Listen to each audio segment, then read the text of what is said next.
আজকে বানাবো একদম পারফেক্ট সুজির হালুয়া। মাপ যদি ঠিকঠাক থাকে তাহলে কিন্তু প্রথমবারই একদম পারফেক্ট সুজির হালুয়া বানিয়ে নেওয়া যায়।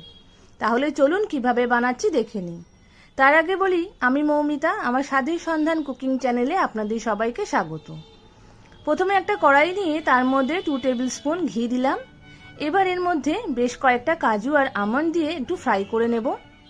কয়েক সেকেন্ড ফ্রাই করে নেওয়ার পর এর মধ্যে 8-10টা মতো কিশমিশ দিয়ে ততক্ষণ ফ্রাই করব যতক্ষণ না কিশমিশটা খুব ভালোভাবে ফুলে ওঠে। ড্রাই ফ্রুটসগুলো ভাজা হয়ে গেছে, এবার আমি কড়াই থেকে নামিয়ে নিচ্ছি। এরপর এর কড়াইয়ের মধ্যেই আরও 4 টেবিল স্পুন মতো ঘি অ্যাড করব। এখানে আমি 1 কাপ সুজি নিয়েছি, একদম ছোট দানার সুজি।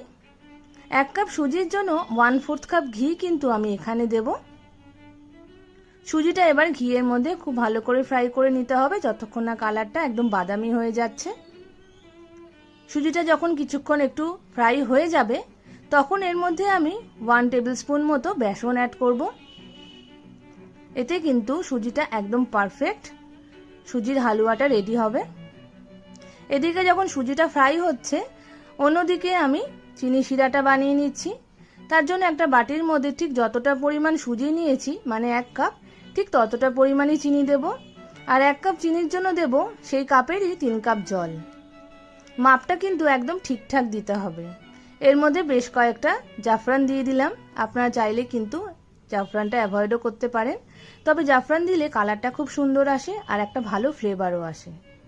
জলটা ভালো করে ফুটিয়ে নিতে হবে। এদিকে দেখুন বাদামি হয়ে গেছে সুজিটা ফ্রাই হয়ে যাওয়ার পর। আস্তে আস্তে খানিকটা করে জল কিন্তু আমি এর মধ্যে অ্যাড করব। জলটা হালকা গরম থাকা অবস্থাতেই অ্যাড করব, তাহলে সুজিটা জলে পড়ার সঙ্গে সঙ্গে ভালোভাবে ফুলে উঠবে। এবার অল্প অল্প করে পুরো জলটাই কিন্তু আমি সুজির মধ্যে অ্যাড করে দেব।